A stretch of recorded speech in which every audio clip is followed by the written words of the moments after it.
Today on The Grid, our topic is how would I edit your photos, where we take viewer-submitted photos from scratch all the way to the final image.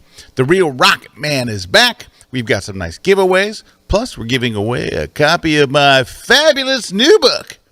We've also got some other cool giveaways. And it all starts in just 21.3 seconds. Let's go! The Grid is brought to you by Platypod, the tripod alternative that is changing the world. Everybody has a Platypod. You should too. Go to platypod.com.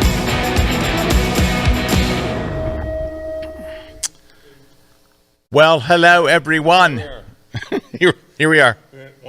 Welcome, everybody. Welcome to another live episode of The Grid. Must be Wednesday about 1 o'clock here on the East Coast, the most coast. And we're glad to have you guys here. Scott Kelby here with Mr. Erik Kuna. Well, hey, Scott. It's been a long time. Hi, Erik. Yes, it has. But anyway, we're back. I know I missed last week. I'm sorry, but I did get a tip in. Oh, and I got a Photoshop tip today. Ooh. Oh, we got a Photoshop tip? Dude, I got a Photoshop tip I've never shown before. Well, and I'm sure we'll have a lot of Photoshop tips on this show because this show is all about how would I edit your photo. Wow, so good you segue. guys, sent your photos in. Good segue. Scott's going to edit them. I know he's got a couple edits that I'll do, and then we'll work on them together. We'll get you down to how would I edit your photo. Yeah, hey, we're actually going to do something that my friend Terry White suggested was because it's very easy to open the first photo and spend 20 minutes on it. And then 10 minutes on the second, and then you're racing to get through the last ones. So Eric's going to run a 5-minute timer. So it's how would I edit your photo in 5 minutes? And I should be able to get through them in 5 minutes without an issue. So that's coming up. Got a new shirt, Gibson shirt. Look at that. What? Okay. I don't buy a lot of clothes, but when I do, it's a black shirt with a logo.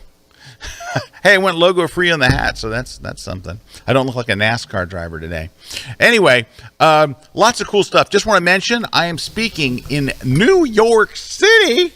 New York City Next month. I am at the B&H Photo Depth of Field Conference. Yeah. So they had been doing it in person, and then, of course, during COVID, they went to online.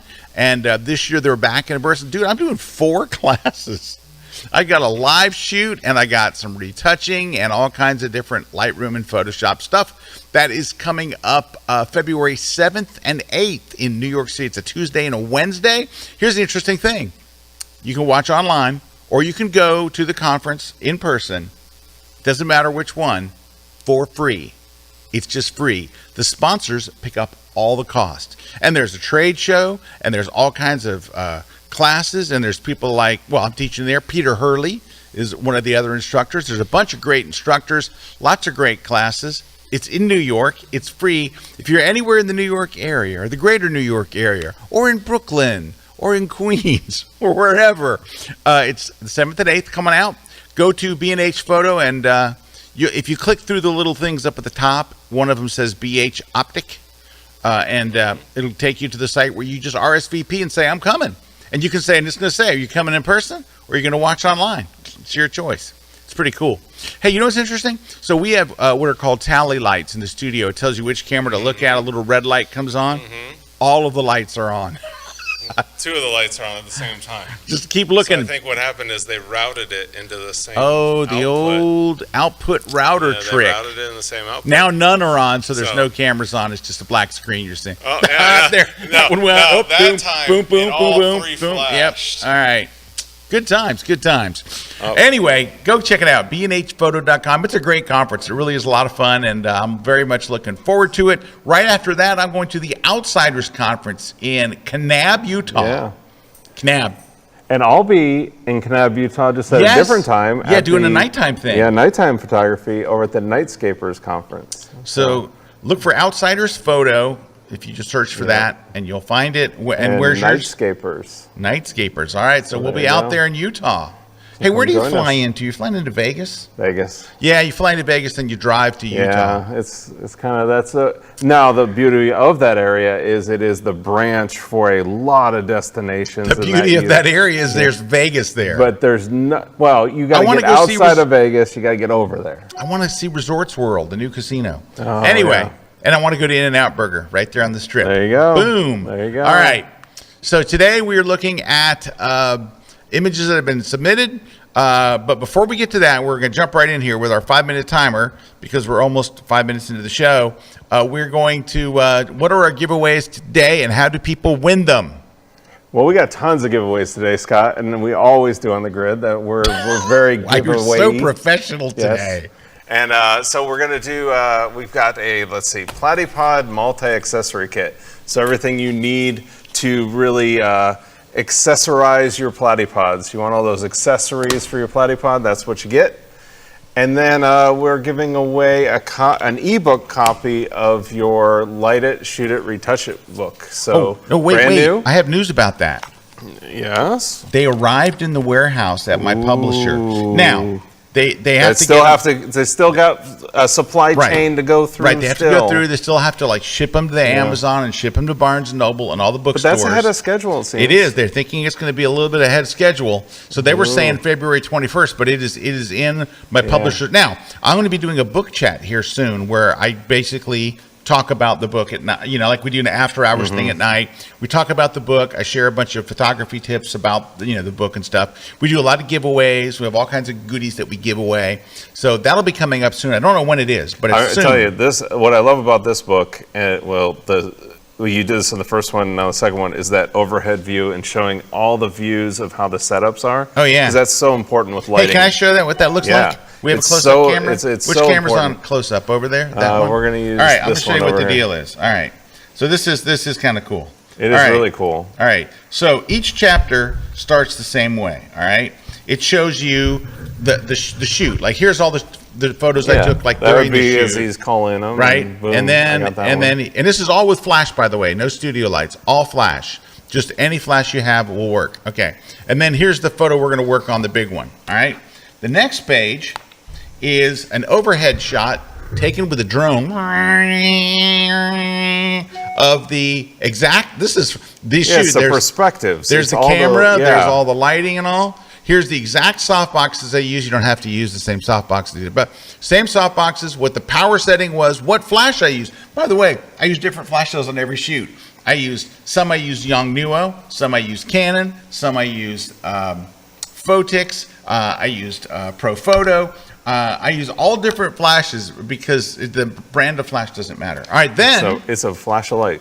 You get to see the front, the back, the side, all the different parts, right, of the book. And then I've got more camera settings, all the camera settings, everything. And then the entire retouching process, editing and retouching in Lightroom and in Photoshop all the way until we get to the finished image, which is somewhere there, and it shows you the before and after, and that's for 14 different shoots. So there you go. That's somebody's going to win that ebook, or you can go pre-order it. The print books are going to be in soon, so go pre-order that. Yeah. And then we're also giving away a copy of Scott's travel photography book, so you can go pick that up over on Amazon as well. There it is, right there. And let's see, we're going to give away a copy of On One Effects 2023. Great software for Photoshop and Lightroom for adding effects to your photos. And then we're going to be giving away one V-Flat from V-Flat Worlds, as well as one Dual Board XL. Both of those are for US shipping only.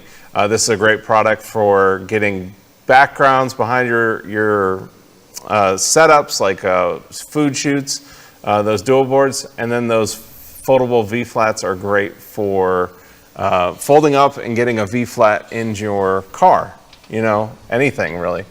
All right, anything else that we're giving away? I don't know. The giveaways went away. The giveaways went away. I got a list over here. If it's not on the teleprompter, I don't read it. Oh, yes. Well, here's the other thing. You can get a discount over at V-Flat World. Use Kelby 10 at checkout and get that discount. And then Imogen, you can also give away, you can get 1,000 free AI edits. Go over to Imogen AI, and they'll be able to help you out with AI editing your photos. Really cool what they're doing. I'm very excited where they're working on right now is that culling. And I'm wondering how that's going to work, because that really could save myself a lot of time. When you're shooting all those shots from a shoot and just be able to go boom, boom, boom, boom, boom, if that could work, which I'm sure that the way they've done it with the editing, it's working, so that could work, that'd be huge. Yes. Yep. All right. So let's get to editing. So we're Okay, gonna do timer. you got a 5-minute timer Yep, for me? we're gonna do a timer. We're gonna get an edit, and we're gonna go. All right, let me open up my thing here. Hold on. All right. All right, I've got my first image. Now, I will say that we don't get many pictures where the subject is laying down. But in this case, they're laying, and that makes it a little tougher of an edit. Come on, Eric. I set you up for this joke here, and you're not even looking. Oh, sorry. I was getting to the timer. I didn't have the right. timer up yet. Sorry. Let's rotate that, shall we? You can use, to do that, you can use the command key and the left bracket. The command key and left bracket, that's how you rotate stuff. Command key and left bracket. This one's going to get a free minute there. All right, because of okay. my- All right. Yeah. Okay, All so right. basically, I'm just going to look at what I see. The very first thing I see is that the skin tone, and let's make sure we've reset it to the skin tone looks a little reddish to me. So the first thing that I would do is over here in the basic panel, and by the way, if you're using Photoshop, you would do the exact same thing I'm showing you in Camera Raw. So you do not have to do this in Lightroom. The develop module of Lightroom is Camera Raw. It's the same thing, just a different name. Same sliders, same order, just different name. Okay, back to our story. Go down here to the HSL color panel, and there is a thing called the targeted adjustment tool. It's this little target over here. So click on the saturation tab because there's too much red. The red is oversaturated. We're going to go in here to the targeted adjustment tool. I'm going to click on her face, and you're going to click and just drag down, and it's just going to remove that over reddishness, right? Pretty much like I'm looking on my screen. That looks about right there. Yeah. So now I will tell you that with portraits, I generally always, whether their skin is red or not, I will always desaturate the skin a bit. The skin shouldn't look as yellow as it normally looks. Yeah, you want to pull so that I always out. desaturate a little bit of it. So that's step one. Step two is her face is a little dark, and I'm always going to wind up editing the face and brightening it anyway. So click on the masking icon, give it a second, and it will detect the person. See the little thumbnail of her face right here? Click on it, and then it'll say I can select any of these areas, right? I can do the hair, the lips, the eyes. We want to do face, skin, and then you have to hit create mask, right? So now it's going to create mask. I just need to make her skin a little brighter, so we're going to go here to the exposure slider and just bring it up a tiny bit. So I came up, 0.2, right? Just a little bit, but that was definitely something that I would do. Also, her eyes seem a little dark, so let's do it again. Go to create mask, go to select people, give it a second. There she is. All right, click on it, and let's go to eye sclera. Yeah, eye sclera. Click the create mask, and this selects the whites of her eyes. This is the one you have to be most careful of. If someone makes a mistake in retouching, 9 times out of 10, it is they made the eyes too bright. I'm just going 0.2. These are kind of minor things. And you could maybe even just brighten the whole her eye sockets look a little dark to me. So I would just go back to them, go up here to create new mask. So we're going to create another mask. Get the brush tool, move the exposure just a little, maybe a quarter, and just go in here and let's just paint over her eye. It's just the sockets look a little dark. And then we're pretty good. Should probably actually do that one first. All right, let's see what else needs to happen here. So I'm not crazy about this crop because I think it goes lower than it needs to. Like look at the It could bring it up a little bit. Yeah, I would bring it up, and that's not looking awesome down there, right? Maybe to here, and move it over just a hair like that. So that way she's not so centered. And I think that's a much, much better crop. Let's see. Now, we could go to the basic panel and hit auto and just see what it does. And let's see how it does. Oh, it didn't do too bad. Yeah, that wasn't too bad. It's not too bad. Yeah. Also, what else would I do? I would darken the edges all the way around the outside. Let's go to Effects. Let's darken the edges, add a tiny little bit of vignette, not so much that you would really notice. I might go back to the masking, see what you think, Eric. I'm going to go here, I'm going to hit Create New Mask, and I'm going to go to People, and I'm going to select her hair, hit create mask, and then I'm going to increase the texture in her hair. Yeah. So bring out the texture.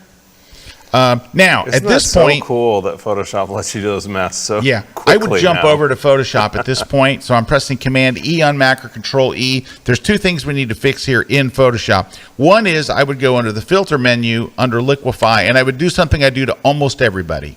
So it's not Can really you liquefy in 21 seconds? yeah, I'm going to You're under the gun. I'm going to lower the face width, which makes the face a little thinner. Everybody seems to want that, and strengthen the jawline. And I do that to most everything. Last final move. Hold on, and be adults here. I got to get rid of that thing right there. It's got a little got a little line of something. There's two things I need to get rid of. This. I'm using this spot healing brush to get rid of that, and there's a little thing right there. And now we're out. Stop giggling, everybody. Okay. I think that's pretty much where I would go. So let's look at this. Let's look at the before and after. So here is, I'm going to duplicate it. So there's the after, and then I have to close the first one and then go and reopen it in Camera Raw and then hit defaults, right? So let me go to, well, I think that is the default there. There we go. So there's our before. And there's our after. Let me make the before bigger so we can see.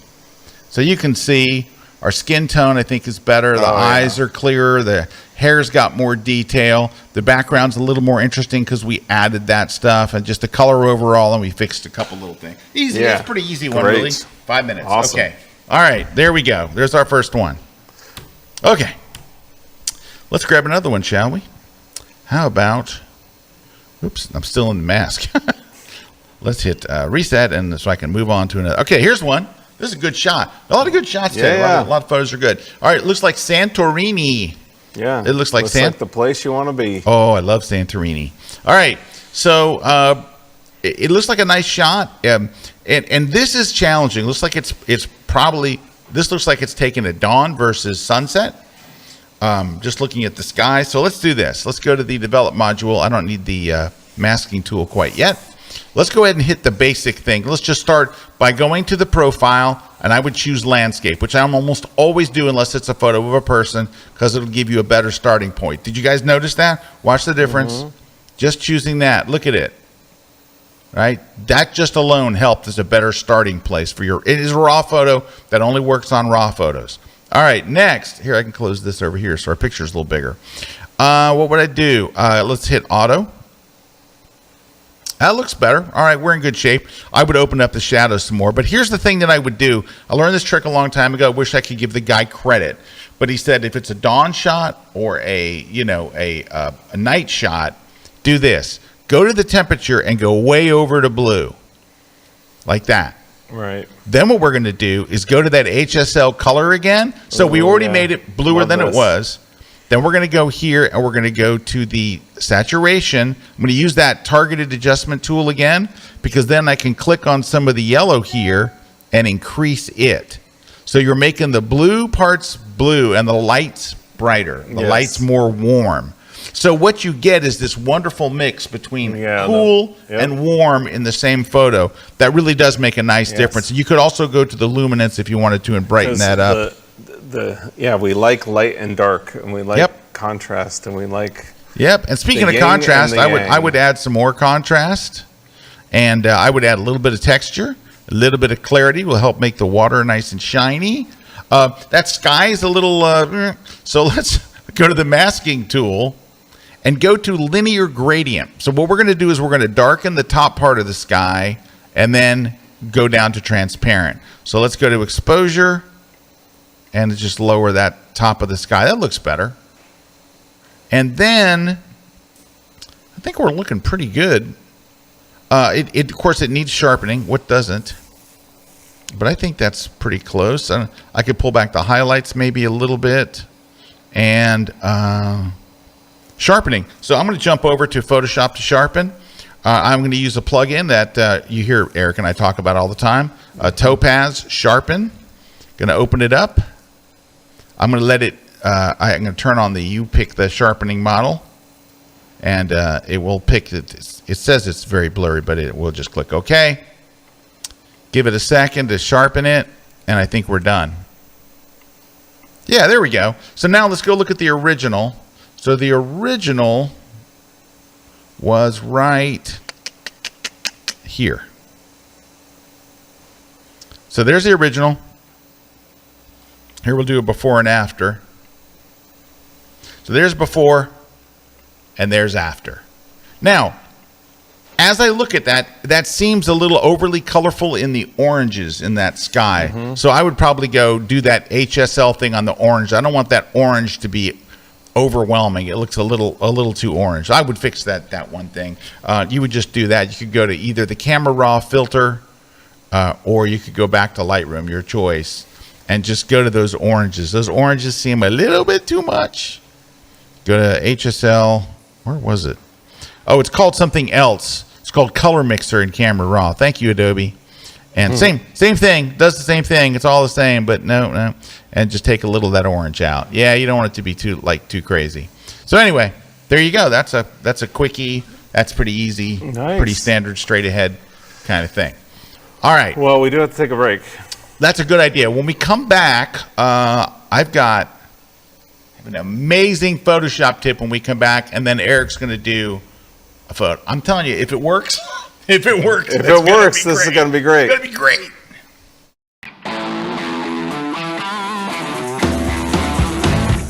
Let me ask you a question. Where's the best place to do your post-processing for the travel images that you shot on your phone?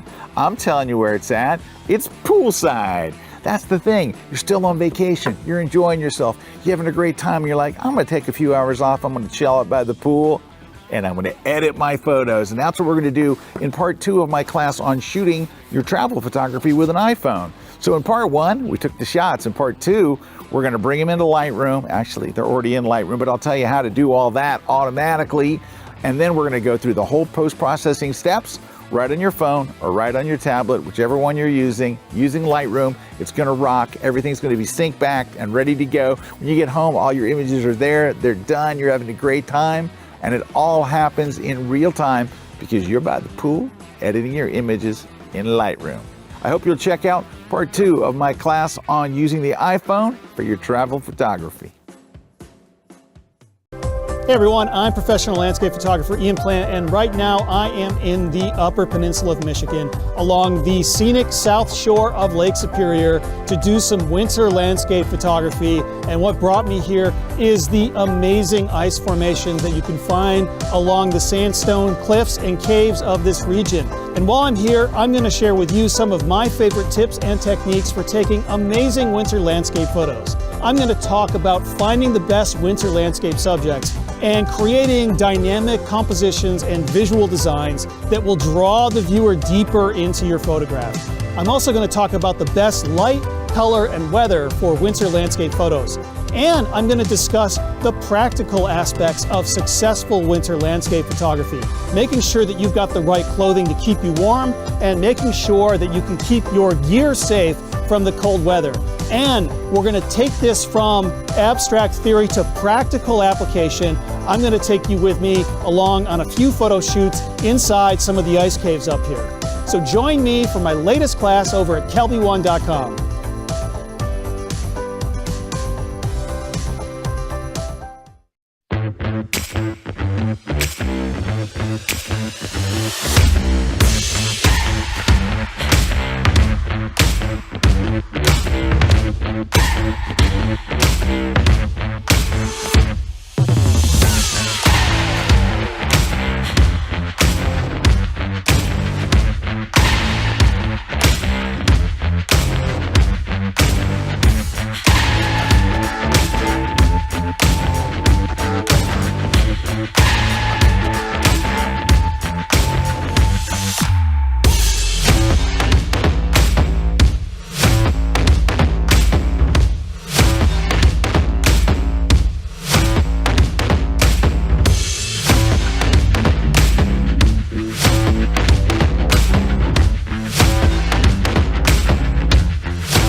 This segment of The Grid is brought to you by B&H Photo, the professional source since 1973. You know what it's time for? It's time for something big. It's time for a Photoshop tip. That was the cue to the control room. Gotta work on that timing. We got to work on that timing. We gotta work on that timing. Yeah. Here, let's try it again. You know what it's time for?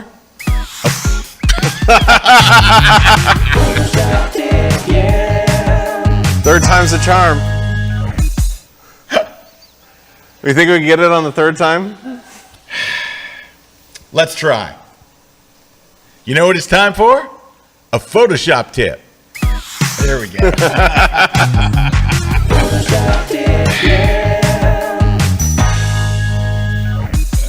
All right, that was good. All right, I want to give you a disclaimer about this tip. All right, if it works first time, it's amazing. If it works, it works. No, it works great. Yeah. But I was trying to come up with this at home. All right, I was working on this yesterday, and I'm like, why can't you do this for this? And it worked. I'm like, oh my gosh. Then I did it again, and it didn't quite do it. And then I did it again, and it worked. So I think it'll work. Even if it doesn't work the first time, we'll get it. It'll work the second time. Take a look on screen. Look at all these telephone wires. Oh yeah. We're going to get rid of them all at once. But if those telephone wires weren't in there and you had that isolated tree, yeah, it would be better with just the tree. Awesome shot. Here's the trick. Ready? You're going to zoom way crazy in, like crazy way in. All right? You're going to get the lasso tool, and you're just going to select, kind of this area. And I think this is where I made a mistake yesterday, where I selected too much. Okay. So you're just going to, can you see that? It's a little tiny selection of the wire. Just the wire. You didn't go outside the wire. Okay. Now, if you had to do that to every wire, it would take a while. Yeah. But you're going to do this. You're going to go under the select menu, and you're going to choose similar. So what that tells Photoshop is, I've selected these colors. Mm-hmm. Go select everything else in your photo that's these same colors. Okay. So I'm going to hit similar. All right. And it did it. Now, the thing it does, it also selects other parts of your photo that aren't telephone wires, right? So here's what you're going to do. You're going to get the bottom of your image, because those will usually appear in the sky, and you're going to hold the Option key on Mac or the Alt key on Windows to deselect all these other areas. So all that's left selected is stuff in the sky. Is the stuff in the sky that was similar. Yeah. Now, you're going to do two things, then you're done. All right? You're going to go under the select menu, under modify, and you're going to choose expand. So what that does is, remember we selected the wire. Can you show me real quick? We selected the wire, and then it's going to move it out 4 pixels. And that's not a lot. 4 pixels is next to nothing. Yeah. But it'll help catch anything that might have missed on the edge. So go to expand, 4 pixels, and click OK. Your last step is to hit delete. It'll bring up the Content Aware Fill dialog box. Click OK. And give it a second. Wait for it. Hold. Don't move. Don't breathe. Don't make a sound. Wow, it's going slow. And I just restarted my computer here. Wait. Come on. Oh, it missed a couple. It left a little tiny bit on the side. Get those. Those are easy. But anyway, it normally gets them all, but it missed a little tiny bit on the left, which should just take you 2 seconds with a spot healing brush. You just go over here, make your brush a little bigger, and just draw a straight line. Click once, hold shift, and boom, and then do it again. Straight line, just click once, hold shift, and boom. There you're done. All right, and that's all your lines out of the sky. Come on. That's awesome. It's a really, really handy tip. I was using it yesterday on all kinds of photos. Like, what? That's a Photoshop tip. That's a Photoshop tip. Well, hey, we got a bunch of people joining us all over the world. We got Tim Hawley saying hi from Kissimmee. We got Melanie Lesson all the way from Victoria, British Columbia. We got Chuck LaChance joining us from Miami Beach. Teresa joining us from Summerfield, Florida. Helen over there saying loves all your books. Sandy saying hi. Mariana saying hi from a freezing London, UK. Mike saying hi from Phoenix. Matteo from Milano, Italy. Sharon from Southern California. Dave Williams saying hi Dave from Williams. Lofoten, Norway. He's up there. He's probably. Hey. I saw the Northern Lights were going Wait a crazy, and guess where Dave Williams was? Right in the thick of it. Can I tell you something? Dave had the best video on his reels.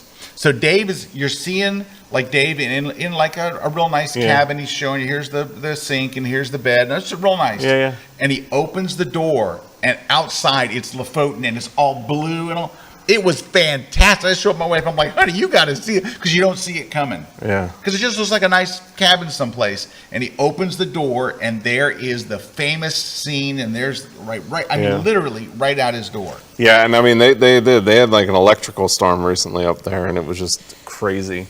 So It that was probably Dave loved that. crazy. And then Hilmar's joining us in chat. Hi, Hilmar. And then also then there's Rampton or Rami Kazami. Rampton. Saying hey from Northern Rockies. I believe he's on that workshop we talked about right now. Oh, yeah. I bet it's warm there. Nice and warm. Yeah, nice and warm. Probably a good 2-3 degrees. Not where he's at. He's in his room with a I think roaring maybe fire. 2-3 degrees Fahrenheit. Oh, youch. Or maybe 2-3 degrees Celsius. Who knows? All right. Will you show us? So this is another Yeah. reader submitted So one. but somebody as soon submitted- as I saw Milky Way, I'm like, All right, we'll do the Milky Way. So here we go. you do that. I'm going to sign this book. All right. So let me see. I got to connect in my computer here. So let's go and connect that in. Oh, of course. Open system settings. You might have to go. Uh-oh, I can go. Well, maybe not. Let me see. Do you ever use, so the question is, do you ever use camera matching profiles? Yeah. So, Kevin, the only one I ever use is the one called Camera Matching Landscape, which is just a more intense version of Adobe's Landscape. That's the only one that seems to be like, woo! But if you can use Adobe Landscape, which is better than color, right? So the color is the default, which is very conservative. Then you've got the Adobe Landscape, which is better. And if you say, oh, I need more juice, then go to the Camera Matching Landscape, and it's the next level. So, I mean, occasionally, but not very often. Just if I think, oh, it needs extra juice, then I go there. All right. So I think they're look connected at another in. image. Yeah, Oh, they're you're connected working. in. All right, Yeah, let's so go. here we go. So Milky Way image looks like you got, that looks like a bright planet. Probably I'd say like Venus or something like that. Something that's really bright, but that's awesome. It's creating that light off the water. We've got the Milky Way core. Well, we got some stuff to deal with here, right? So first, if we just zoom in here, let's go a little closer. We definitely have things like your focus wasn't completely nailed. You got some of that, like the stars are blurring, but part of that's coming from the amount of time you took. So the first, you did the right things though. You went higher on your ISO because you were shooting at f4. I would guess they probably just had an f4 lens. Yep. You did the right thing. You shot at a higher ISO. And then the time just went a little longer, but you're kind of working it. Totally fine. How many seconds did they go? I can't Well, they see went it. 25 seconds. Ooh, they should have gone, what, 15? Well, they should have gone a little less with a 24 millimeter, probably 15 or 20 seconds. You would have got less of that star trail, or star blur. But again, if you have an f4 lens, this is what you're going to have to do. So you did the right thing. What I see people usually do is shoot at 6400 or 3200 with an f4, and they're just never going to get the light. So you did a great thing there.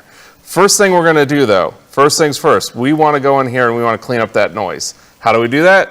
Let's just go over here, go to plugin extras, and I'm just going to launch on one no noise. Why do I do it this way? If I do this, I can actually send it the raw file. So I can come in here and send it the DNG raw. And then basically what I'm going to do is keep those settings. I'm probably going to go here, and then boom, open that up. Did you say boom? Boom. So now what we have is, if we zoom in here, and again, we just opened it up, and let me go to like maybe 200%. So you can see how the one on the left is like the noisy, and it's trying to correct that with the one on the right. So it's not only doing it's doing profile correction, it's doing the noise reduction, and that's why you're seeing it move like that. It's actually doing the profile correction as well. The only thing I would suggest here is I bring this down, it gets a little aggressive. I like to get down here in like the 80% over here on the luminance value, and then we're just gonna hit done. So now all that did was that's gonna write out a clean file for us. So we're going to start with a clean file without that noise in there. So next thing, we're going to go over to the develop module here. Oh, and I just installed my Lightroom. Using the develop module. First things first, I always start with, is this straight and is this cropped? So obviously you cropped it a little bit. I would maybe bring it down a little bit here. I want to bring it over. I really would love to get that Venus in the center. I would have loved to have Venus kind of like right there, casting on the center. So it's like that. Let's see. And then straight wise, let's see. You can just grab your tool here, draw along the horizon, and now we're straight. So I like that frame where we got like the Venus in the center, we got the Milky Way. Now we need to do our edits. So first thing, let's get our white balance. Let's get our white balance first. So let me do this. 15 seconds. Yep. And we're gonna go over here. I'm just kidding. I wasn't really timing. Yep. Well, that's the thing. So you're gonna want to do this when you start out. It's gonna sound weird, but just take your vibrance and saturation up and then just move this around. And you're gonna see how it kind of moves, and you got white, and you got that. You just wanna get it to where they kind of balance out somewhere in there, which I can tell you this, the numbers, they're gonna be around 34 to 3,800 Kelvin. 3,600 Kelvin, usually where I'm at. So somewhere like there. So if we take that back down, and we got that, you see how it kind of like very muted it. There's not a lot of color to it now, because we kind of worked that out. So we can hit that auto, but auto is going to go nuts on a Milky Way photo. It doesn't work really well. So auto doesn't work good on high key photos or low right, key yep. photos. So it doesn't work. Use them at night and don't use them. So really, when it comes down to it, is do you need to take out any highlights? Maybe just a little. Do you need to boost the shadows? Maybe not. You know, all that. So this is where you get into interesting. So I do negative texture, and that's going to see how it takes out some of that star bite when you do a negative texture. And then we're going to go positive on the clarity. And you can see how we bring up the clarity. What is star bite? Like the actual like stars where it's not like just full of a bunch of little dots. Oh, okay. You know, we want it to be a little softer. Then we're going to boost up that vibrance, right? And then what I might do also here is I notice there's a lot of green tint to it. So we're going to bring some of that green tint out of it. Do you use dehaze at all?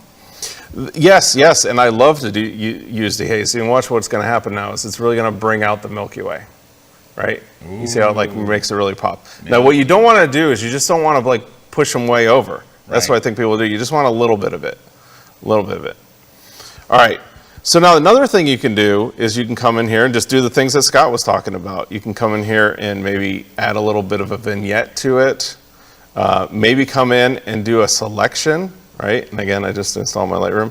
One of the things that'd be cool here is actually just do like a luminance range and just select that core of the Milky Way. And what that's gonna do, and I should have, so I literally just installed my computer. It's gonna really kind of select that core, you see? And then we can come in here and maybe boost the contrast of just the core or boost the exposure. Maybe come in here, add some clarity, and maybe dehaze that a little bit more. And again, when you go down to it, then when you're done, you've got, that was where we started, and that's where we went to. Oh, yeah. So you see how we can make it really pop. Oh, yeah. That's popping, baby. So there we go. That's popping. That's popping and schnapping. All right. Hit the timer. Let's go. Yeah, go. All right. So here we have a very nice picture. But with some obvious problems. It's backlit, it's crooked as anything. Let's go and start with the crooked as anything part. Let's go here to lens corrections, and let's make sure that our profile's turned on. Then go to transform and hit the letter, hit auto, so it just straightens it out. Did you see that? So it's more than just crooked, watch. It was kind of bent. Yeah, definitely. And it straightens out the perspective. So that's a good starting place. Also, do you notice, see how there's like a little crack at the top of the windows, like just seeing through? I think you got to get rid of that. I think you're going to have to crop this a bit tighter. There's a part of a frame over here. That little stuff that's not fully in there doesn't look good. So let's bring this in, and let's bring this in. You're going to lose part of the charm of the old radio, so that's a shame. But anyway, it is what it is. All right, so that's a better. We don't need to update. Thank you. Okay, stop trying to update. You're like, Mac. My Mac wants to update my software now. No. All right, let's go in and hit the auto button and see where we're at. Well, it didn't do a bad job, did it? It's not. We're not quite there because it's so backlit. So let's drop the highlights a bit more. That'll help get some of that light in the background. But you're gonna need to bring up their exposure. Let's open up the shadows a bit. And let's open up the exposure a bit. All right. And I'm looking at him. I'm looking at his hair. It's a little blue. Look in there. Like it's kind of bluish. Yeah, it's got a blue tint. So I'm going to just warm this up a little bit. Let's just go to the right a little bit. Now this looks pretty noisy. What was it shot at? ISO 125. Wonder why it's so noisy. Anyway, well, you know why it's noisy? Here's why it's noisy. Because the photo was under and exposed by 2 stops. Yeah. When you bring out that 2 stops, you're going to amplify. We got programs to get rid of that, though. But look at the hot spots. You got a hot spot here. You got a hot spot here. You got a hot spot on his nose. That's a reflection from back there. I can live with that, but these other hot spots got to go. She's got kind of a little bit of a hot spot here, so I think we probably should deal with those as well. She also has a little bit of blue in her hair. It's not so bad. I think that's okay. It's pretty minor. But they're looking better. Everything's looking better, except her dress is. It's a little warm for a white wedding dress. So I would probably do this. Let's go to the masking tool. Let's click on brush. Let's go to the saturation slider. Where's the saturation? Here it is. I'm going to lower the saturation. I'm going to paint over her dress. So you see? Can you see that, guys? Do you see how it was yellow? And if a bride has a white wedding dress, they don't want it to be yellow. All right, so I'm just going to basically get rid of all that yellow tint on there. We want their skin to be warmer and everything else to be warmer, but the wedding dress I always think should be white. So let's just get rid of all that. I'm painting over the dress. And we don't want it to go gray, so we may have to do a little bit of editing here, but I might have gone a little too far with the desaturation because we don't want it to look gray. We just don't want to have all. Do you see the color difference there? It's pretty major. All right, let's get rid of that. And I'm going to bring back a little of the saturation so it's not. There we go. All right, and let's just go work on those hot spots real quick. Let's just jump over to Photoshop. I'm going to do this. I'm going to get the spot healing brush. I'm going to click right on that little spot on his forehead. Now it's going to remove the highlight as well. If you want to bring the highlight back, go under the edit menu to fade and drag the opacity slider to the left. This is undo on a slider, so you can bring back a little of the highlight without making it look sweaty. Same thing on his nose. We can click it once, or maybe we have to do a slightly bigger brush. There we go, and then go to fade, and let's just bring back a tiny bit of that highlight. I don't want it to go away. I just don't want it to look shiny. Same thing on her cheek. We completely remove it, and then go to fade and bring it back. All right, and a little bit more. There we go. I just want to see that. So they're looking pretty good. Their eyes are a little dark here, so you could go back to the camera raw filter or jump back to Lightroom, either one, and do it there. I'll just do it right here. Let's go, and their sockets both look a little dark. And so I'm going to go masking, brush, exposure, and I'm going to make my brush smaller, and let's paint over his eye sockets and then bring them up just a little bit. Exposure, I'm using the exposure slider, and her eyes are a little dark as well. In fact, that whole side of her face is just a hair dark. In fact, her whole face is just like brighten her up, and then we'll just make it a hair brighter. Okay, are we out of time? Yeah. All right, so I'm just going to do one last finishing move real quick. No problem. I would put a slight vignette on it, but you know what I would do? Duplicate the layer in Photoshop. Go filter, blur, Gaussian blur, add like a, 50 pixel blur, and then all your problems are gone. No, then you're going to go to soft light. All right, and then you're going to lower the opacity to you're going to give it a soft glow. Yep. right? See how there's the harshness, and then there's this kind of a bit of a soft it's glow. a soft glow And filter. I'm gonna flatten those two layers so I can go back to camera raw and lower the. It tends to make it a little too vibrant, so I go back here and just lower the vibrance so their skin tones look good again. And I think we're there. So, and let's look at the original. Let's just go back and open that again. Original is right here. Let's go back to the default settings. Oh, there we go. You can see there's the original. And 5 minutes later, we're there. So it's better. And there's some more things that we could do, but that I would probably darken those windows behind them. But outside of that. All right. Hey, I got one thing. You took another minute. I got another minute here with this photo. So we're bargaining. Yeah, we're bargaining for editing time. So finishing move, right? Yes. So taking it, I just opened it up in Photoshop, just so it came out of Lightroom, put it in Photoshop. Yes. This is a couple things this is one thing that happens with Milky Way photos all the time. You see this little thing up here? You see this little streak? Yes. That's a plane. Everybody contacts me and like, oh, I caught a comet. Oh, I caught if it's moving in your frame like this, it's a plane. And we don't want it in our frame. No. So all we're gonna do is we're gonna come over here, grab the spot healing brush tool, have it on content aware. We're gonna make it just a little bit bigger than the plane. And let's go ahead and let's duplicate this layer just so we can see. We're gonna click on the one side of the plane, then we're gonna hit shift, click on the other side of the plane, and gone. Boom. Gone. And then we're gonna do the same thing here. This is a buoy out in there. We're gonna click on that, and a buoy out there, we're gonna click on that.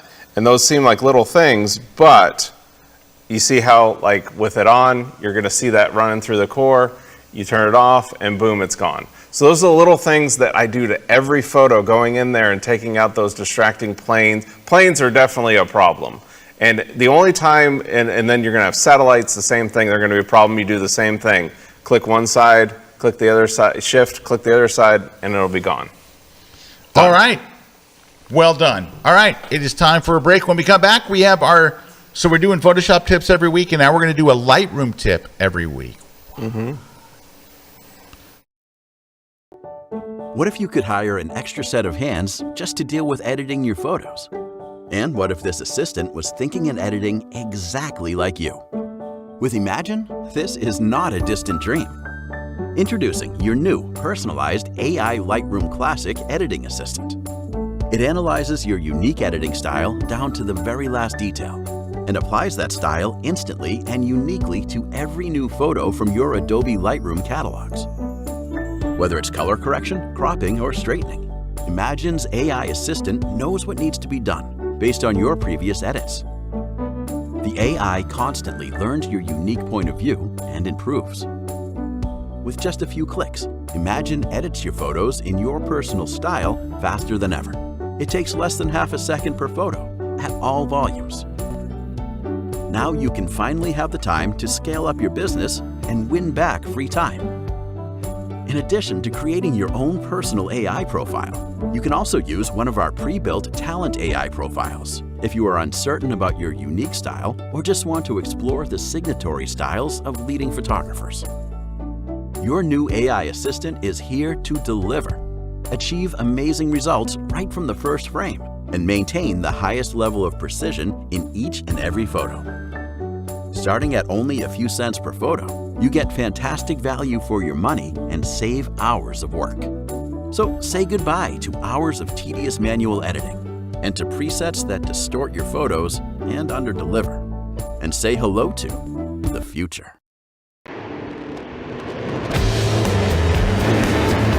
Hey, Erik, Kuna here, and I'm here with the new Canon R7. We're taking this through its paces. We're out here at an air show. We're gonna put it through a real-world example, show you how this camera performs actually out shooting an event, right? This is what this camera is designed for. Peak action, we want telephoto, we want to be in on the action.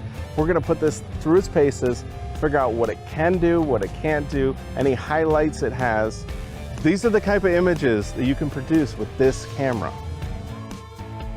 We're gonna see if there's any things that we need to address with it, and then we're gonna actually take it back into the studio and we're gonna go through all the buttons, all the dials, the menu system, explain what everything is so you're up to speed on how to make the most out of the Canon R7. So join me on this class on the new Canon R7 at kelby1.com.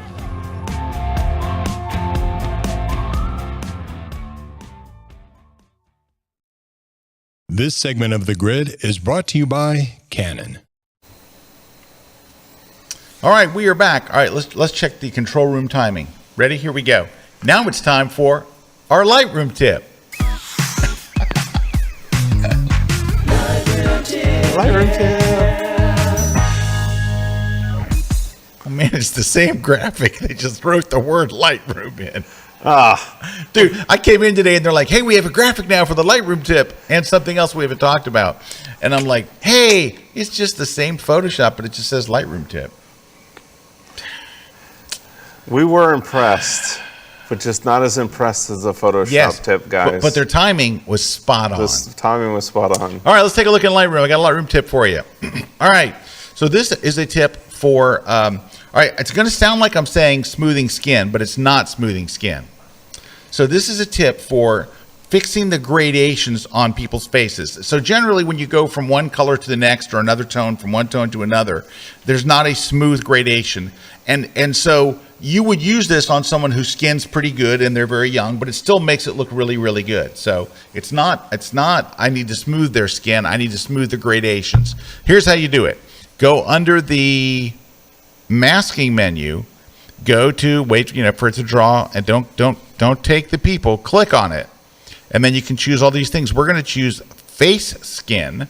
So it just chooses the face. We're going to click create mask. Now here's the trick. Up here at the top, it says the word effect, and it always says the word custom next to it. If you click and hold on that, there are a bunch of presets that come with Lightroom, and one of them is called Soften Skin and Soften Skin Light. It's already in there. You just got to choose the preset. And what's interesting is as soon as you choose the preset, it applies the softening. You don't have to do anything. There's nothing left. It's just choose the preset. So watch. We hit it, and it's done. Watch the difference here. I'm going to just turn it on and off. All right, now it's too much, right? But do you notice how it smooths the gradations and stuff? Like it really makes a big difference. Are you seeing this? Yeah. No, all right. So then up here at the very top, you have an amount slider. And this is where you dial in the right amount where you go, okay, it doesn't need to be that much. And then I'm hitting the before and after, which is the backslash key. So you can just see, there we go. You just get, all you want is that nice smooth gradation between the skin. You don't need to soften the skin, but it's built right in there. All you got to do is choose it and it's done and you're good to go. And that's my Lightroom tip for this week. Lightroom tip, yeah. That's awesome. All right, ready to move on to some other pictures? So we got 5 minutes. All right, let me get my picture. Don't start it too early. All right. I got to go find my thing here. It's alphabetical, right? It's son of a you freaking. Hang on, don't move, don't breathe, don't make a sound. There it is. Okay, and the image we're going to do is this one. Look at this. Nice picture. All right. So first thing is it's obviously way overexposed. So let's just go hit the auto button and look at that. That did a pretty nice job. But really, what this is, and look at this. Look at the histogram, Eric. They shot this at 700 millimeter. Wow. So that's a small bird, and they were far away from it. But we're going closer, though. Yes, we're going to go in a lot closer. So let's hold the shift key and on the crop tool, and let's go in something more like this. Yeah. I think that's going to be nice. All right. Yes. So now you've got the nice background. Now it feels better. All right. Now let's get the bird. So go here, and of course you don't select people. You say select subject. It's going to get probably the bird in the stick. Yep. Bird in the stick. Now, if you say, I don't really want to brighten the stick, what do? You would go to subtract. You would hit brush and say, I don't want the stick. And so anything that's not in red is deselected. So now you'll just have the bird. That's easy enough, right? No stick. It's not stick, it's a branch, right? You wouldn't really call it a stick. Come on. It's not a stick till it hits the ground and then my dogs get it. Okay. Now, go to exposure, and I would just bring the bird up maybe just a tad, and maybe go to texture and bring out the texture in the bird. And lastly, I think the next step is jump over to Photoshop. Press Command-E on Mac, Control-E on Windows, because that other branch has got to go. I don't think it's a stick, it's a branch. So click up at the top, hold the shift key, click at the bottom, and your branch is gone. Now, do you see how it left a little line? It didn't do a great job. Let's try content aware fill instead. So yeah, I left the artifact. Let's do the polygonal lasso tool or the polygonal lasso tool, and select that. We'll hit delete and see if that does it. That did a better job. That did a better you don't job. see the hard edge and stuff. And lastly, filter. That's nice. Yeah, right. And then go to Topaz. Let Topaz It's think. amazing what editing does. Look how sharp that is. I'm telling you, Topaz. Topaz. If you're a wildlife King of photographer, sharpening. you need Aviation it. photographer. Yes, you need it. Anybody. Like, Look at that. Look at that. Nice, sharp, crisp, and you got rid of all the distracting stuff. That's really, I mean, that's a pretty straight ahead photo. I mean, there's not much else. The only thing you could possibly do. I love the crop. I love the way the branch is going through the scene now. Like, Yeah, you know what? The only thing way you could simpler do than it was. is maybe, I don't know if this is going to work, but brighten the head a little bit. So go Yeah. here to the brush, the masking tool, go to the brush, go up maybe a third, and let's just brighten the head area just a little bit. And if you spill over, like I just did, just hold the, oh, did I lose the mask here? I changed brushes. Just make sure you don't spill over and brighten other stuff. But yeah, just brighten right in there. You might even just, instead of brightening the exposure, maybe just shadows would bring it up. There we go. Yeah. I'm just trying to balance it with the rest of the bird. Balance. Trying to balance with the bird. So look, can you see That's the difference? beautiful. Yeah, look at that. Yeah. Yeah, all right. So that's it. That's just a quickie. That's an easy one. I don't think I've even used my 5 minutes. Nope. All right, Mr. All right, Kuna's I got got a one. rocket shot. Ooh, rocket shot. We don't get Rocket many of shot, these. We don't get many of burning these. up his But fuse out here. we're going to get a lot more because they're going to launch about 100 launches this year, so about every 4.5 days. Rocket launch. So, all right, so we got this rocket picture. So this is a typical thing that you're dealing with. You're shooting from a distance, rockets off in the distance because you can't be close to it because of just danger, safety. So you're on the beach here. I know exactly where you are. You're at Playa Linda Beach, up above NASA. You're shooting down to the ULA. You got the Atlas here. So what do we want to do? So first and foremost, we've got to fix kind of like it's just kind of muddy, and we got to cut through all that haze. So let's start out there. I'm going to probably work on the crop, but let's do that later. All right. So first things first, let's just figure out our white balance. So I know that tower over there is kind of white, so like right there. So we got a better white balance. It was really blue before. Yeah. And then let's just go ahead and hit auto, see what it does. I mean, all right, so we're in a step in the right direction, right? So we're feeling like it's in the right direction. Now here's where bringing up texture, bringing up some clarity, not too much, and then we're gonna really have to dehaze. A lot of, when you're doing these telephoto shots, you're gonna have to dehaze. So I'm probably gonna dehaze up until about here. But when we did that, we kind of created more of like a bluish That's kind a of side effect yeah. of dehaze. So what I'm going to do is actually just warm it up a little bit from where I was, my white balance, and maybe even also add in a little bit more magenta. So you can see like now it's not as bad, but still I want to bring it out a little bit more. So I'm going to bump up the exposure, take down my highlights a little bit more. Then let's see about actually changing hue saturation. This is one thing with a rocket. It's really, really warm, and then you're shooting during the day, it's really blue. So let's go ahead and take over here on the hue saturation. And actually what I'm going to do is I'm just going to take and just bring it a little bit more orangey in there and bringing out some of that green that was the dehaze did. And then I'm going to do the same thing over here with the aqua, push it more towards blue, and then the blue pushing it. You can see when I push it, you really see it, but kind of pushing it in there, we take out some of that purple, and all that did really is kind of just take that edge off the sky that I like, just a better color that I like. Then come in here, and maybe we'll do a little vignette. And now that's where I'm at, but what I'd probably do here is play around with this crop, because what is the most important thing about this? It's the action. So I know this sky, you were kind of looking like, oh, the sky, the layers, but at the end of the day, that sky is not giving you much, so I'd probably come bring it in somewhere around here, right? And then maybe... Move it up a here? Yeah. Yeah, there you go. Maybe right there. Yeah. Right. And then angle-wise, right about there. So there we go. So that's where we were before. You can see it was really blue, really kind of flat. And then by doing that, we bring out that detail. Now the last thing we could do is maybe accentuate the rocket even more. Come over to the mask. Let's just try hitting select subject. All right, so select subject, it selected the rocket, but it's also selecting this Starship Tower. So what we could do is just go in there, maybe subtract out, and just like Scott was showing, and I'll just subtract out those areas. So now we just have the rocket, and maybe do a little bit of an exposure bump, and then like Scott said, the other thing I always do is do a little texture bump there as well. But you can see again, before, That's nice. so it's before, blue, kind of got to cut through all that haze, change the color tone, and then after. So right there, just a few quick Very nice. steps. Very nice. All right, we got just a couple left. Let's go ahead and hit this one. This was a tough one here.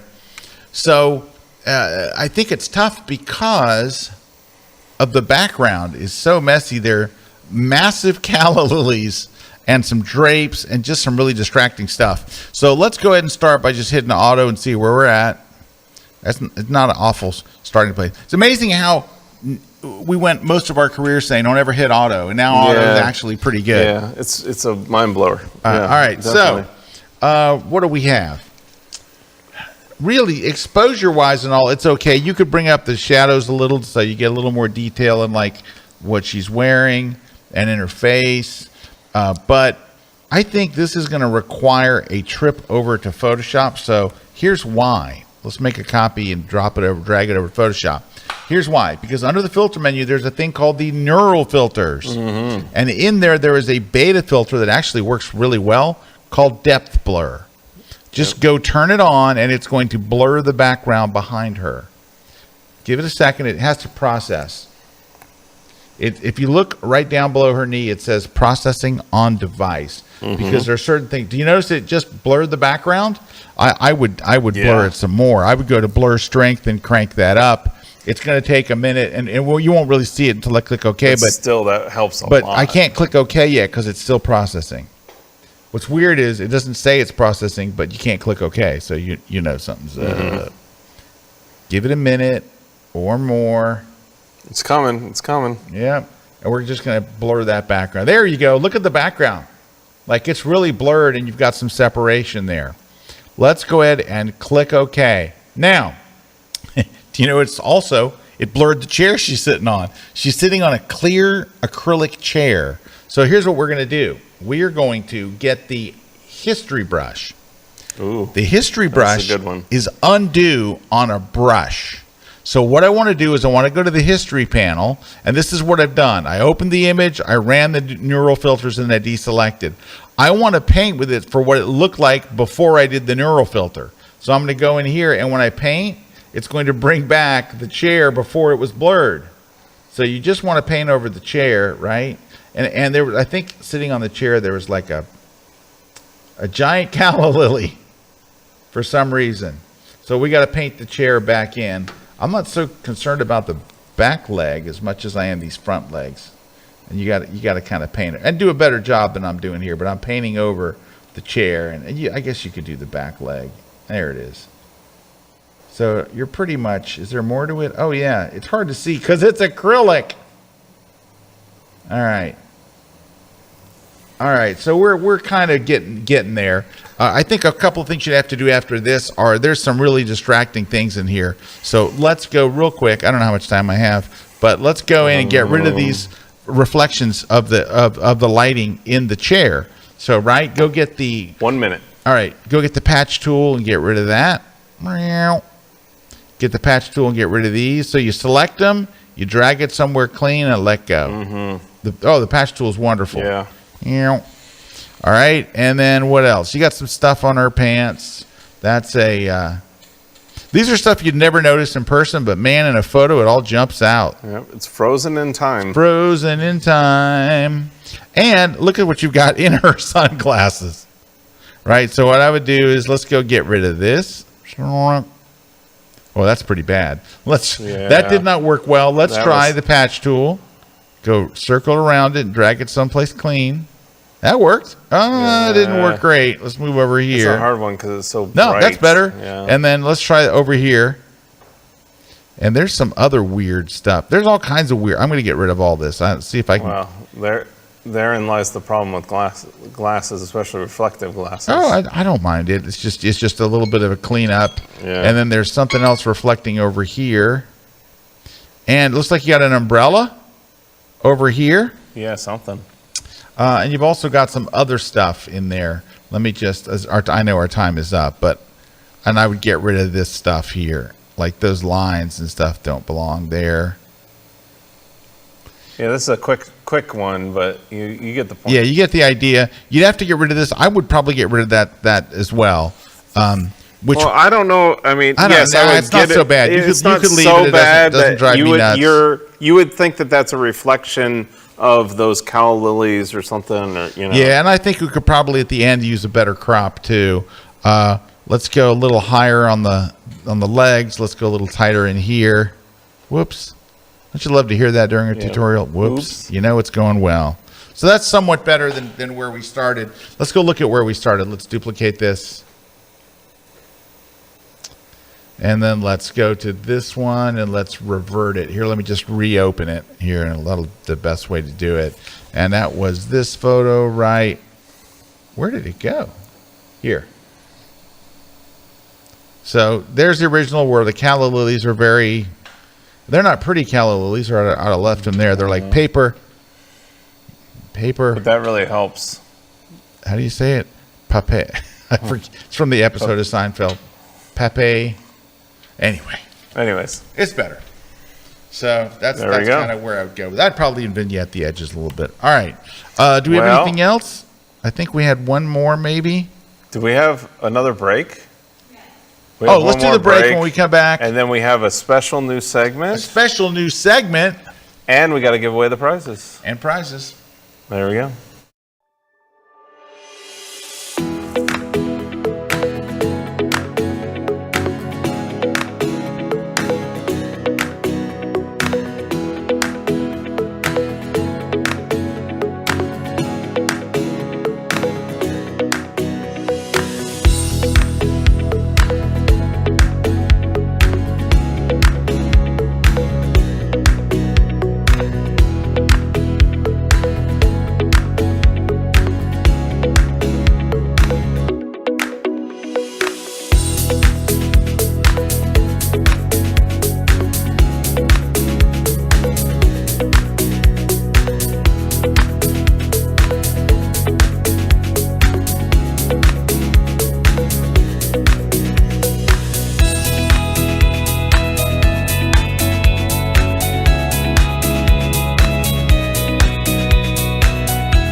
If you're thinking of traveling and using the iPhone as your camera, or if you're thinking of using it as your second camera when you travel, you got to check out my brand new class on shooting travel with the iPhone. One of the great things about the iPhone, besides it's very lightweight and you already are carrying it anyway and it's connected to the internet and all that stuff, there are certain things that you can do on your phone that are actually much easier and much more fun to do on your phone than it is to do on your mirrorless or your DSLR. There are so many advantages, and what I'm going to do in this class is we're going to start out by going through a bunch of different camera settings. I want to get you set up with your camera for maximum success when you do travel. Then, after that, we're going out on location. We're in the beautiful Tuscany region of Italy. We're going to go in town, we're going to go on location, and you're going to see it all done. Now, that's part one. I got a part two where we'll do all the post-processing as well. Come with me to Tuscany as I teach you how to use your iPhone to get the best travel pictures you've gotten with a phone in your entire life. People won't believe you took those photos with a phone. So come and join me for my new class on travel photography using your iPhone. Hey guys, I'm Tuvi, and I'm going to show you two really cool products that we at VFlat World sell. So the first one is our Duo boards, which are double-sided, hyper-realistic backdrops for food and product photographers. They come in two sizes. This is the larger side. We have all different types of textures and designs. These are some of the new ones that came out recently. and they also, there's a bag option available for them. And our other product, which is what we actually started the company with, it's called a V-flat. It's a foldable V-flat, and it's used for portrait and studio photographers to control light on their subjects, to either add light with the white side or use the black side to subtract light, or even block like an unwanted window light coming in.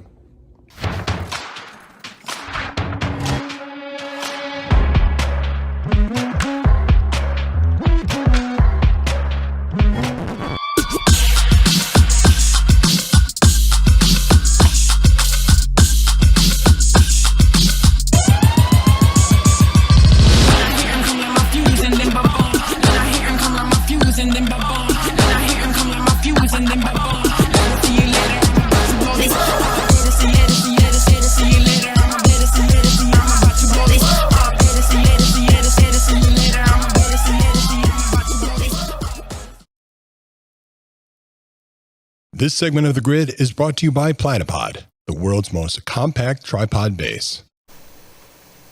Hey, we're back, Scott and Eric here. We got another image to do, but before that, you know what we've got? A photography trivia question. Was that new or is it the same thing? Yeah, that's new. Different. Look at that. Holy cow, that was it different. Slightly different. Yeah. All It's right. like trivia. That was kind of cool. The winner of this Like Trivial gets a copy Pursuit. of my print copy of my travel photography book. Here goes. Our first trivia question. So there's a rule in photography, and it's a rule I don't agree with, by the way. Yes. It's a rule you never use. It's a rule I never use. But you learn It's it. a rule for shooting out in the sun. And the rule actually has the word sun in it. What is that rule called? It has the word sun in it, and it's an outdoor photography rule. So for you shooting write it in out the sun. comments. Write it in the comments. First one. First one. Writes it one. in the content. It's called this. What is it? It's called the something rule. What is that rule called? That's it. That's it. Sunny Somebody 16. won. Who got it? Boom. All right, we're gonna write. We're gonna see it. Yep, Yeah, we have a somebody got winner. That one quick. The Sunny 16 rule. Sunny 16 rule, which we don't use, but we all learn it. But we all learn it. It's also called the stupid 16 rule. Just coined that one. All right, and the winner Yeah. is Sescott 69. Sescott 69. Congratulations. We're gonna get your information here in a minute. And Yep. We'll get you set up with a copy of the travel. Man, that You was know, fast. speaking of prizes, That we was got fast. to give away. We got a bunch of prizes to give away. I don't know if we have the winners yet for that, but we got a bunch of prizes. Now we do have some photos still to go through. So while she's getting that ready, why don't you go through another photo and then we'll do prizes after I think that. that's a great idea. Here we go. Here's a photo. And if you send it an aviation photo, Ooh, yeah. you know we're We going to love do that. those. We know we're going to do these. And these are, of course, the Blue Angels. Just kidding. Just kidding. It's the Thunderbirds, the U.S. Air Force Thunderbirds. All right. And you want to know my favorite thing about this? What is that? If you zoom in on that top plane, Yeah. it's my favorite thing is right above the pilot. You zoom way in, and you see how the 5, zoom out just a little bit. See how the 5 is upside down, but when he's inverted, it's right side up. Oh, The 5. yeah. I didn't know that. Yeah. So that's the thing with the Blue Angels and the Thunderbirds. The inverted, which is the lead, is always got that upside down. All right. Because that's usually how they fly in the show. They're flying most of the show upside down. Okay, so my question is, why do we shoot at 640 ISO on a bright sunny day? Because there's a lot of noise in this picture. A lot of noise. Well, because they're pushing their shutter to 1/4000th. You don't need to be. Okay, these numbers are Yeah. all right. So, So- what that created was a bunch of noise in there. You did not need to be at that high of a. Now, is that like already edited? Is that the raw? Is that? It looks edited. Yeah. And I always ask people to send in unedited, but it looks a bit edited, but it's not edited enough. All right. So there's a couple things that you can do. One of them is crop it. Right, it Get it a little tighter. it needs to be a lot tighter. Yeah, it's like you don't need all that empty space of an ugly, empty, bald sky. So I would at least maybe go to here-ish. You had to leave enough space for the planes to fly into. Yeah, you got to leave some space up here, and you need usually more space in the front than you do in the back. That's number one. The other one is... Wait a minute. I wonder if we're going to do something unethical to this photo. We're thinking about it. All right. I'm going to think about doing something unethical. That was edited. I hit the reset button. I know what you're thinking. Yes. All right. So step one is, let's go ahead. Yeah, let's start there, because I think a lot of that noise was brought out by the way they edited. Maybe. All right. Here we go. So there we're at. Yep. Now, what the unethical part is, I'm sure, I think I cropped that a little. Okay. Is this. You would, let's go ahead and hit auto just so we have something to start with. All right. We'll jump over to Photoshop.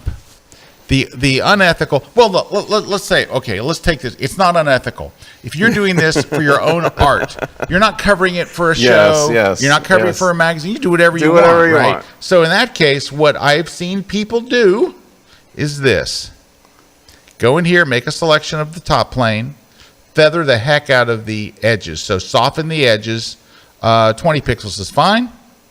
Press Command J to put that jet up on its own layer. So you just have that one jet with a very soft edge, and then go, wouldn't it be great if it were right there? Right there, where I really wanted it to be. That's where I really wanted it to be. And, of course, you could just get your thing and go, oh, it's still off by just a tad. Move the arrow keys on your keyboard, and voila. Now it's perfect. Now, it also looks like it could tilt a little bit, like just a hair down, like that. So it's a little more straight. So look, it was a little crooked. And then, God, these guys are so inaccurate. Anyway. I know, right? Right? Oh, and I missed a little of the tip. Nice. Nicely done. All right. So we're going to have to just get rid of that because I kind of blew that. All right. The other thing that I would do immediately is go under the edit menu to sky replacement. And when it comes up, you're going to get a better sky. Mm-hmm. And about any sky would be better than the sky that you had. However, you are going to have a problem.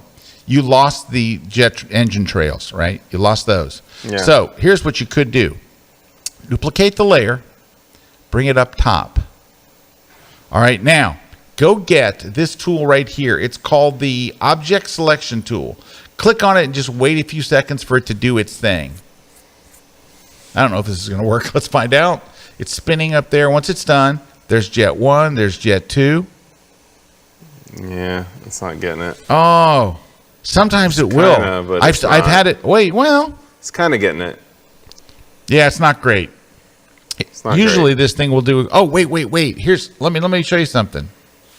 Nah, that's as good as it's going to get. Okay, so that's not going to work. Let's do this. We're going to select right up to this here. See if this works. We might be able to pull off a little mini miracle.